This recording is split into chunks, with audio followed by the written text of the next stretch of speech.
All right. I hope everybody had a great new year. Thank you for tuning in to Tim's Auto Vision once again. Now, we do have a video here comparing the GV80 and the G80, which are the same platform. Just small changes with the actual suspension componentry, but they are the same architecture and slightly different tuning as well. So you can see the family resemblance now that's going throughout the actual brand. Now, in terms of the GV80, the grille does kind of work more because you have a little more surface area, so it's less in your face. So I think that's still a pretty good look for the vehicle. Now, going over to the sedan, I think it's a little bit much.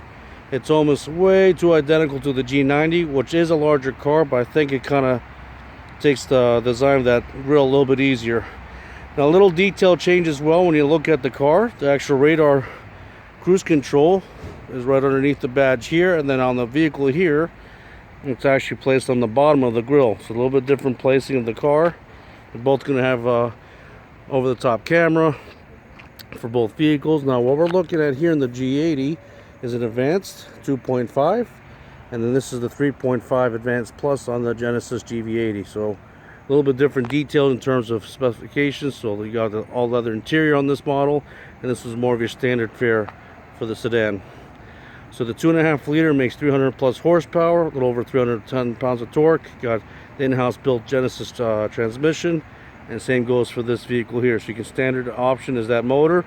As you work your way up to the twin turbo V6, you get 375 horsepower and 391 pounds of torque. Now you can get all-wheel drive and rear-wheel drive depending how you spec out the vehicle. And let's go ahead and show you the interiors of both cars, and then show you the rest of the cars here. So let's start with the sedan. Do like the detailing of the silhouette of the car.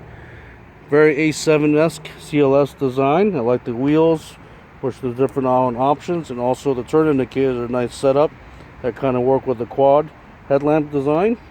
Same thing applies to the SUV. Now let's go ahead and check out the interior. Now, what I really love about this is I love the new design theme here. It's a lot different from most of the other cars on offer. And it's definitely a very sumptuous design. At the same time, it's a very flowing design, which I'm a really big fan of. The steering wheel, not as nice as the GV80, but we'll show you that in a second, but it's still a unique look, and you can get different displays here for your instrument binnacle. Very large screen here that's 12.3 inches, and its dimensions, and you got your controls for your transmission and other features. You got your Lexicon audio system. And the nice thing about the car is the build quality. Very, very nice. No skimping here on materials and design. Very, very well done by the brand. Let's go ahead and check out the interior of the other automobile. So you can see a lot of design themes that carry over between the two dashboards. Now the HVAC controls and things of that nature are a little bit different, and also there's not any wood trim as much as on this dashboard compared to the other car. Most of the wood and other materials be in the center console, but everything else is very similar in terms of the seats, the sport contouring, and a little bit differentiation of the steering wheel. Same setup on your screen. So nice large it is, touch and controlled by your center console. And you have a nice free-flowing design overall. And then checking out the door itself, very, very similar. This one just happens to be a little bit higher spec trim with a nice leather stitching throughout, and also Lexicon audio system. Very nicely assembled. Now let's go ahead and check out the rear space of the sedan. And comparing this with most of the cars in its class, it's definitely class competitive in terms of leg room and also how everything is built. So I really like the fact that Genesis definitely paid close attention to build quality and design. And it should pay dividends, especially for anybody really looking to cross-shop this automobile with the Germans and other offerings. Let's go ahead and check out the interior of the SUV.